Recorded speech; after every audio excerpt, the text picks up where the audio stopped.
Hi, Jodie. Hi, how are you, Shay? I'm good, thank you. Good.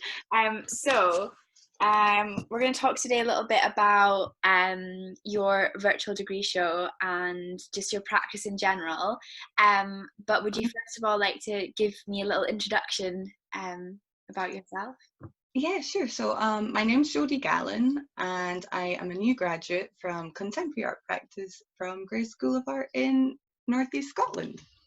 Perfect. Cool.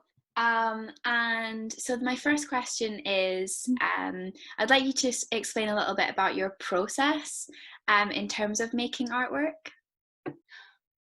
Okay, my process sways from depending what material I'm using and depending what the artwork's purpose is. Um, And what mindset I'm in. Sometimes I just go with the flow and what I'm feeling. And then other times it's very research based. And I'll be like searching for hours on Google, getting into like nitty gritty bits of my themes. Um, and then I kind of just follow on with that. Whereas sometimes I just get the idea of my head of like a final piece, like a painting or something quite surreal, and then I'll just want to kind of make it. But I feel since I am so heavily invested in my theme, whether the idea just pops up or it has a lot of research behind it, it all does still correlate with one another. But I don't really have a process of like get up, do like this, do that. I kind of also, since I'm a mixed media artist, so with the different materials, whether it's ceramic or painting, I have different approaches for each material, um, and sometimes just go with the flow. I mean, but That's yeah, that sounds like you kind of have like a very sort of a non-linear way of working, which is really exciting. yeah. I mean, I love making art, so I've never felt the need to get into.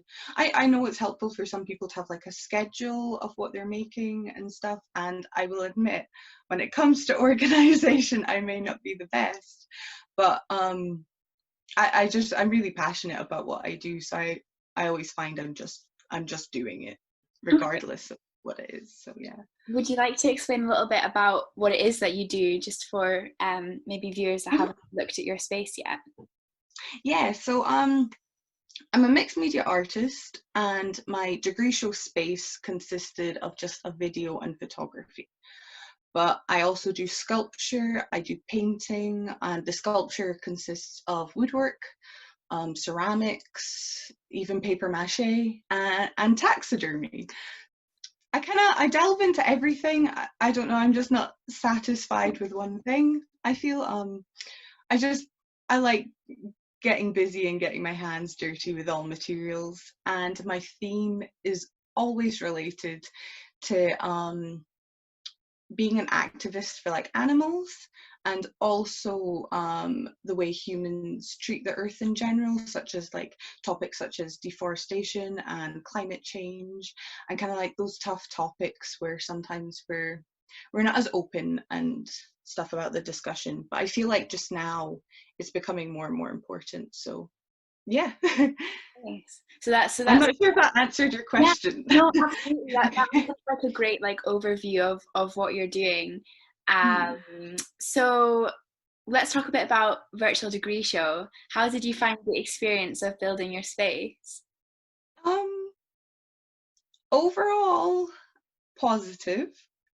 Um, I struggled, and I don't want to make excuses because after seeing the degree show, and I'm sure people watching will go and look now, most of the spaces, well, all of the spaces are fantastic, and seeing what people have managed to achieve, it put me down a little bit for my space. I mean, I like my space, but I was at the start of fourth year, I was heavily invested on an idea for my physical space. And obviously, there's bigger things just now going on in the world than our degree show. But I feel like even once we got sent home from the uni and we're told like studios closed, you can't make work at the Greys, I still kept making work that was going to be for physical showing, even though we knew for the degree show. So at the end, when I was kind of selecting my work, I feel as though I maybe went a bit of a basic route. But I really do like what I produced, and the photos especially. I really like of like a almost mangled buzzard that was a soft mount that I did. So yeah. Well, But overall the experience was good. I mean, no complaints, and I'm really glad and proud that everyone's been able to present such good work. yeah, So yeah. absolutely. And also, just a side note, the Mm. the show, the way that it is kind of presented, video and photo are just the ones that naturally work best. So it's Yeah, not like you went a basic route at all. yeah. You adapted your practice, which is what was Yeah. really important. I think it's important as well. I made a 3D model for the show, and with like the file restrictions and stuff like that, I was finding it really hard to upload, and I got some help, and at the end of the day it wasn't possible for the space. But there is a link in that for like additional material on the show, so if you want to have a look, I mean, it's what I was going to put in, but with file restrictions. But yeah, I mean, I'm happy it's done. It feels a bit surreal knowing that it's kind of finished, but butterflies in a good way. So you talked a little bit before about your taxidermy. I'm so intrigued by that because it is like it is an art form, but it's definitely not something that is traditionally associated with here's a gallery and here's taxidermy in the gallery. Yeah. So can you talk me through a bit about that? Yeah, sure. So I'm not sure where to start. Taxidermy as a whole, I feel like when you think about taxidermy, you instantly go towards museums and kind of like the educational or like trophy hunts as well.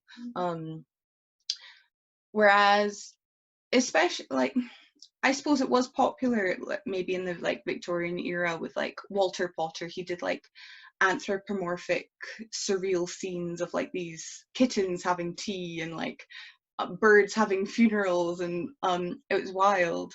But I feel like now they're opening up much more for like artists, and you're creating like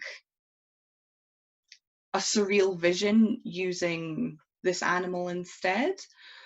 To be honest, I'm still practicing and trying to develop my work as a taxidermist, but I'm not sure where I'm landing.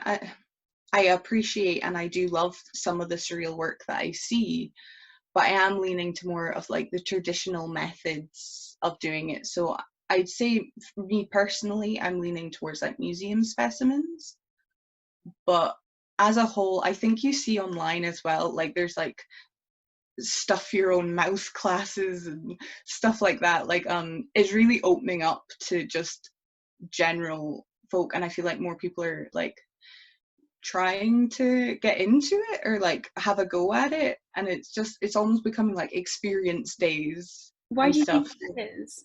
Mm. um I'm not actually too sure. Recently, like maybe in the last couple, well, more than just a couple, but a few years now, a lot of people have started approaching ethical taxidermy. And I put it in that quote because it's actually becoming approached by like vegetarians and vegans now. Okay. So they're kind of approaching it with animal rights in mind, which is great. I consider myself an ethical taxidermist. I did my dissertation on the ethics of taxidermy, and it was a really difficult topic because obviously like anything's justifiable, and I think you have to just be aware of how you source animals.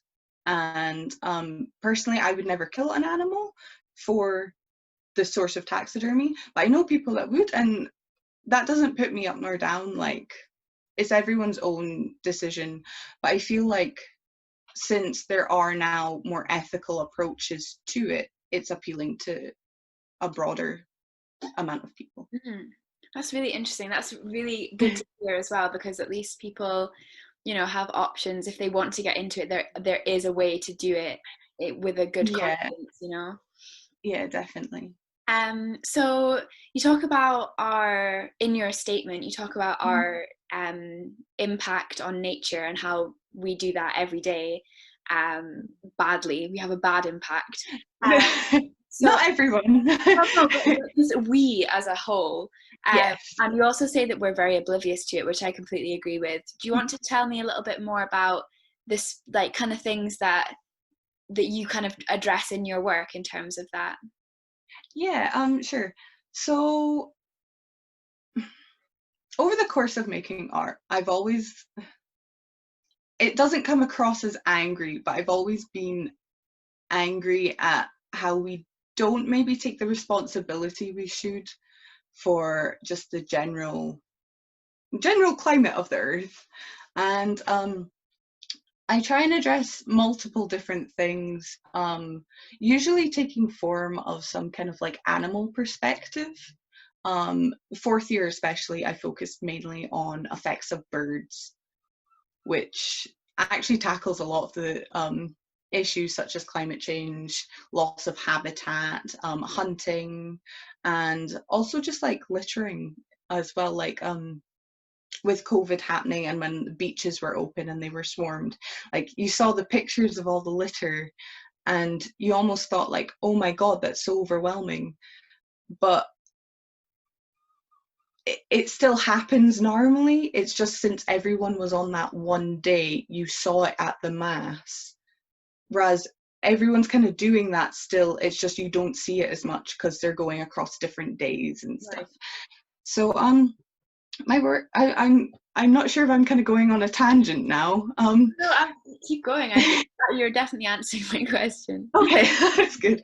But yeah, I feel like we as humans have a responsibility to look after the planet due to having kind of like the upper hand within the animal kingdom. And like with great power comes great responsibility. And I feel like, especially just now, I've seen like in clothing stores and in shops, like saying green world and we're going to save the planet.